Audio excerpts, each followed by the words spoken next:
Well, hi there. It is Sunday, Father's Day, June 21st, 2020, Journal 358, T plus 447, I think. Um,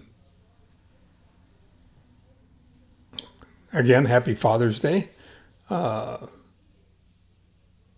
we celebrated Father's Day yesterday with our son and daughter-in-law and their two children, and our daughter, son-in-law, and their two children. Um, it was an interesting experience. It was a wonderful experience. It is something introduced, a concept introduced to me by some really dear friends who, I'm not even sure how to explain this.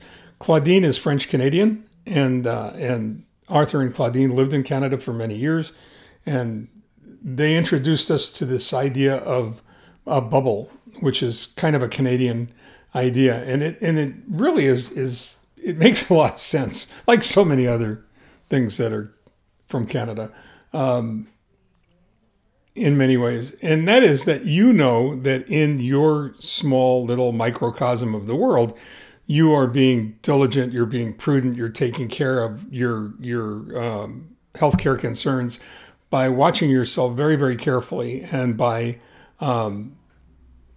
monitoring who you come in contact, how you come in contact with them, how you keep your physical area safe and clean, and how you manage and moderate your contact with other individuals, and in the hope of ensuring that they have the same values that you do. So your little microcosm of the world is your little bubble, your little safe space.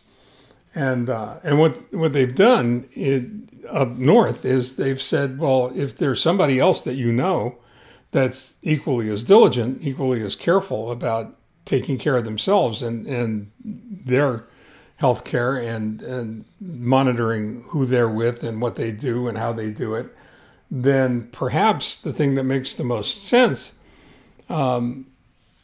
if you're prudent about it, if you're careful about it, is getting together with them. And then what you have is a double bubble. What we had on yesterday, celebrating Father's Day a day early, so that we could all be together and coordinate schedules, was a triple bubble. We had a triple bubble, and it was a joy. It was absolutely amazing, and it's mostly because our kids are equally as neurotic about the coronavirus as we are, and they're just as careful about maintaining social distancing, wearing masks, reducing or at least controlling the number of people they come in contact with and how they come in contact with them.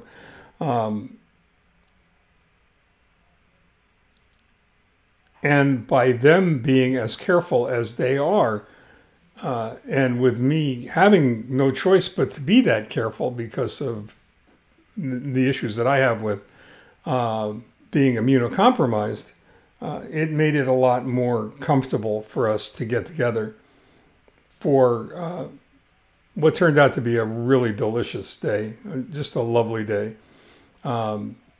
We made our own pizzas. The kids got to make their own pizzas. Perhaps the greatest joy, the best present for a Father's Day that I could have ever asked for was watching the cousins, our granddaughters, two older granddaughters play, and our grandson play with them include him. It was just beautiful. It was everything that you could ever, hope it would be. And it was the greatest Father's Day present you could ask for, at least in my opinion. So what I'm doing is I'm hanging this idea out there for you, this idea of bubbles, and single bubbles and double bubbles and triple bubbles, in this new virtual universe that we all inhabit. And, if for some reason you can't make that happen, then I would certainly suggest that Facebook, Skype, Zoom, Team, whatever your particular app of choice is, that you get involved with virtual contact. It's critically important that we maintain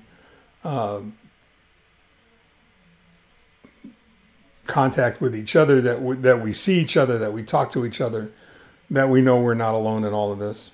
So I'll let you get back to your Father's Day rituals, whatever they are. I hope you have a wonderful day spent with family and friends.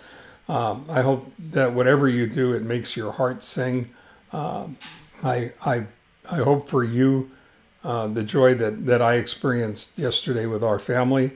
And